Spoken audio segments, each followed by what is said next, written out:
भैया 71 साल की मेरी उम्र है और अभी तक तो कोई माइका लाल पैदा नहीं हुआ जो आरिफ वकील को हाईजेक करके आरिफ वकील से काम करा दे।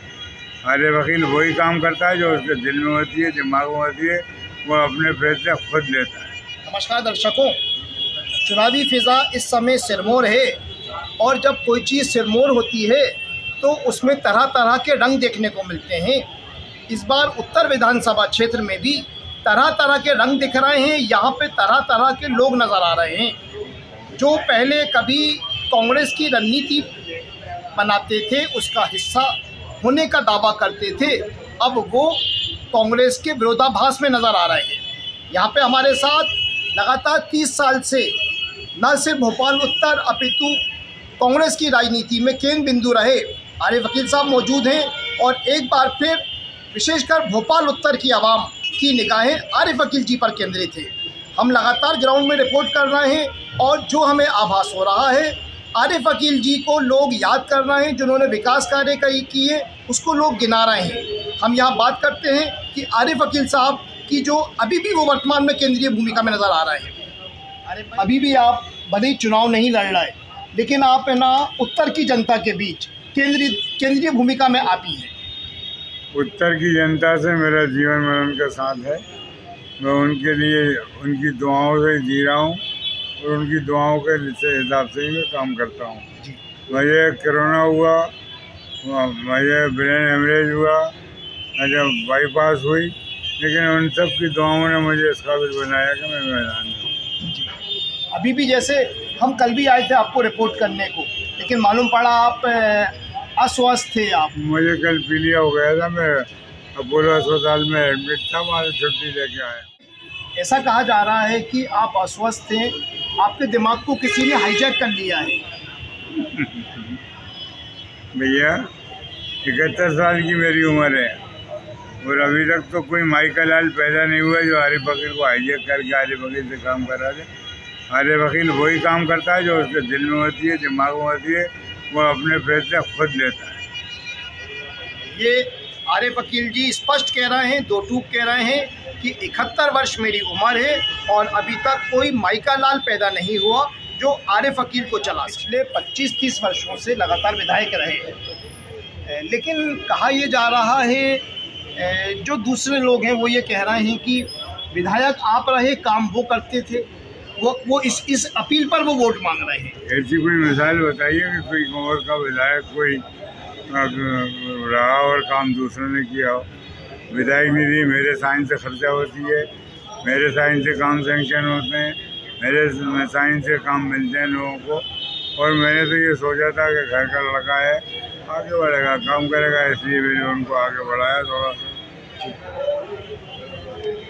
अब जैसे इसके अलावा अपन बात करें आरिफ भाई, तो अभी जैसे सोशल मीडिया प्लेटफॉर्म है, तरह तरह के सोशल मीडिया प्लेटफॉर्म पे जैसे कुछ नज़र में आ रहा है कि मतलब आपको लेकर कुछ टीका टिप्पणी की जा रही है, आपकी कार्यप्रणाली को लेकर टीका टिप्पणी की जा रही है।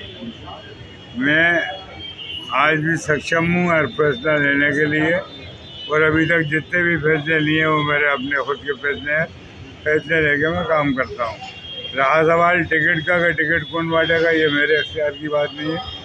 ऑल इंडिया पार्टी के लीडरशिप ने जिसका फैसला किया उसको टिकट मिला और जो लोग और क्लेम कर रहे हैं उनसे कह दिया कि जब तुम पार्षद का चुनाव नहीं जीत पाए तो यहाँ विधानसभा का चुनाव क्या जीत। ये आरिफ वकील जी ने बहुत बढ़िया एक जवाब दिया है और इन्होंने अपने विरोधियों को आड़े हाथ लेते हुए कहा है कि टिकट का फैसला मेरे हाथ में नहीं था, वो निर्णय AICC करता है।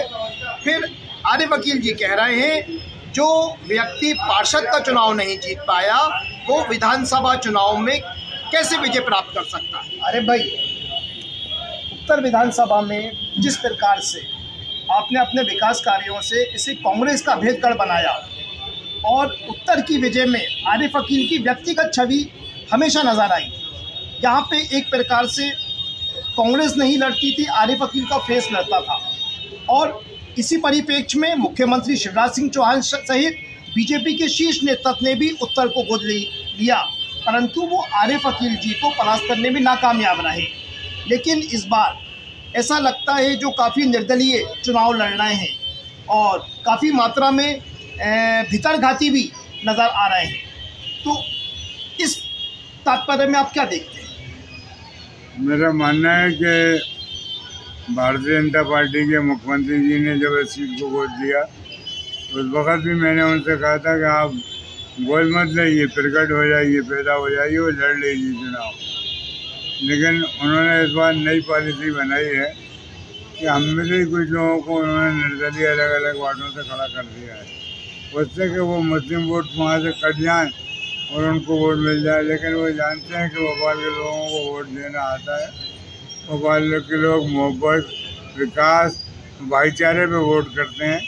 वो ऐसे लोग जो मतलब जीत जाए, जो काम नहीं आए लोगों के, जैसे बीजेपी के प्रत्याशी हैं, महोदय जब जीते तो उन्होंने अपने वार्ड के विकास दिखा। अरे भाई मैं आपको टोकूंगा, आपका कहने का मतलब आरोप लगा रहे हैं जो मैदान में निर्दलीय खड़े हैं वो भाजपा की बी टीम है क्या? भाजपा की बी टीम है। भाजपा के नेता ने उनको देखे चुनाव में मजा उतारा है। ये यहाँ पे आरिफ अकील जी ने गंभीर आरोप लगाया है और ये जो नाम बता रहे हैं वो निश्चित रूप से ये आरोप लगा रहे हैं कि कांग्रेस की संभावनाओं को करने के लिए यहाँ पे कुछ अनैतिक कार्य भी अमल में लाए जा रहे हैं।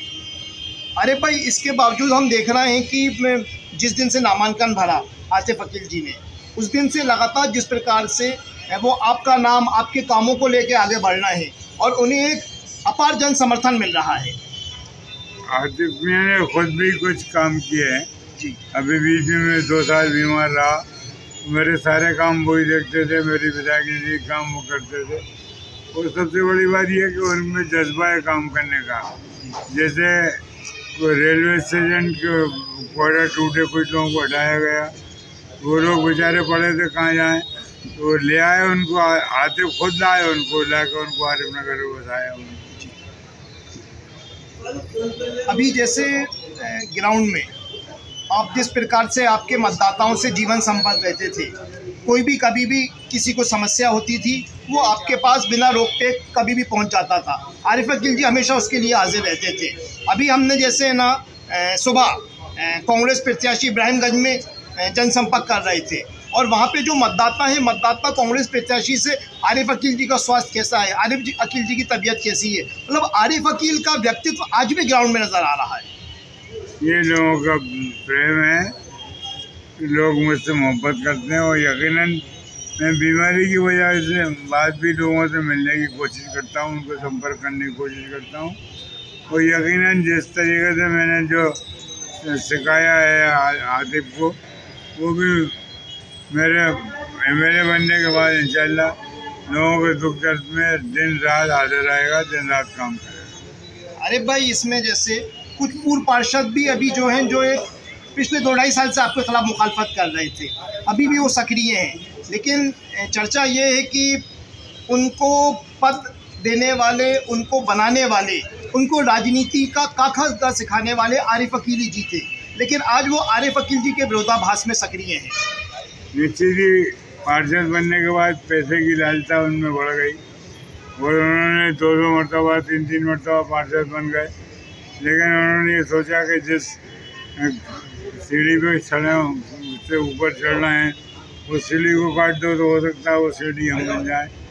अल्लाह उनको हिदायत दे कि वो घर का काम घर में करें, घर से बाहर ना जाएं, घर के बाहर जाके ऐसी व्यवस्था नहीं करें। और हालांकि उन्होंने भी पार्षद के चुनाव में भी देख लिया कि बहुत कोशिश करने के बाद जिनके 2-2, 3-3 मरतबा के पार्षद थे वो हारे वहाँ से चुनाव।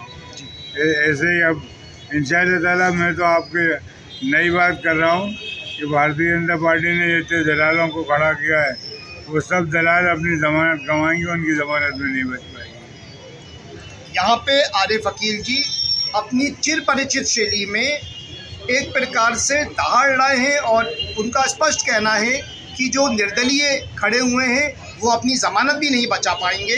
निश्चित रूप से जो आत्मविश्वास आरिफ अकील जी का यहाँ पे नज़र आ रहा है, वही आत्मविश्वास उनके पुत्र आतिफ अकील का भी हमें ग्राउंड पे नज़र आ रहा है। धन्यवाद।